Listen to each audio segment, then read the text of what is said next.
kita teruskan dengan kelenjar endokrin pada manusia. Kelenjar endokrin pada manusia terdapat 6. 5 kelenjar pada setiap wanita dan 5 kelenjar pada setiap lelaki. Kelenjar yang pertama adalah kelenjar pituitari. Kelenjar pituitari terletak di bawah cerebrum. Kelenjar ini juga dikenali sebagai kelenjar induk kerana menghasilkan hormon yang mengawal kelenjar endokrin yang lain.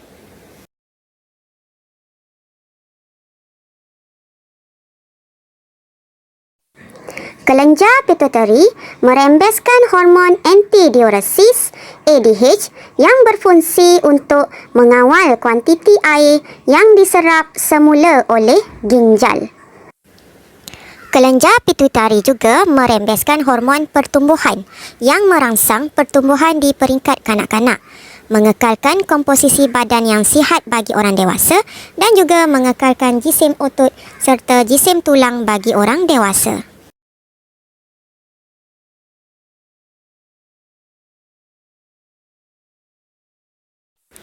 Kelenjar tiroid terletak di bahagian hadapan trakea.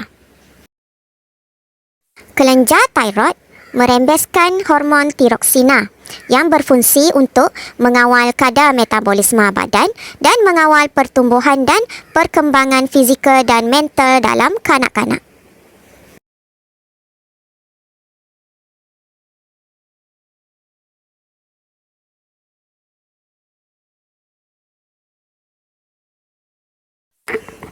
Pankreas terletak di belakang perut. Pankreas merembeskan hormon insulin. Hormon insulin berfungsi untuk mengawal aras glukosa di dalam darah dengan menukarkan glukosa yang berlebihan kepada glikogen untuk disimpan di dalam hati.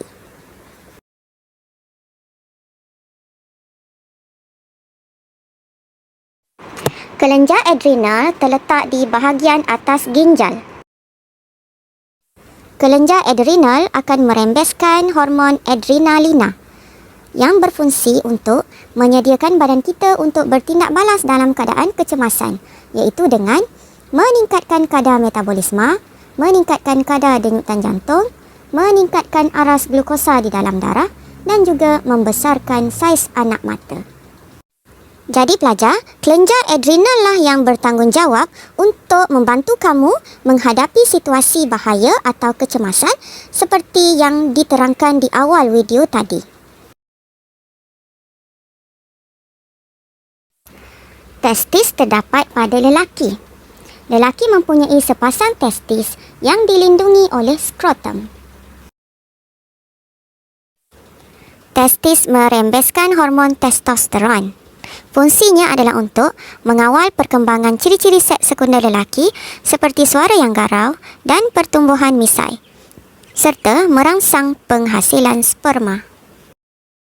Ovari merembeskan hormon estrogen yang berfungsi untuk mengawal ciri-ciri seks sekunder perempuan seperti perkembangan payudara dan pembesaran pinggul. Yang kedua adalah untuk merangsang penghasilan ovum dan juga menyediakan uterus untuk penempelan embrio. Ovari juga merembeskan hormon progesteron yang berfungsi untuk mengekalkan ketebalan dinding uterus untuk penempelan embrio. Kencing manis atau juga dikenali sebagai diabetes mellitus sebenarnya disebabkan oleh kekurangan hormon insulin yang dirembeskan oleh kelenjar pankreas. Jadi murid-murid, apabila insulin berkurang, seseorang itu akan menghadapi penyakit kencing manis. So biasanya doktor akan memberikan ubat dalam bentuk insulin. So insulin itu adalah untuk menambahkan insulin dalam badan pesakit kencing manis atau diabetes mellitus. Tapi murid-murid perlu ingat ya, jika pesakit kencing manis, mereka kekurangan hormon insulin, selain daripada mengambil ubat, mereka juga perlulah mengurangkan pengambilan gula dalam diet atau makanan harian untuk mengurangkan aras gula di dalam darah.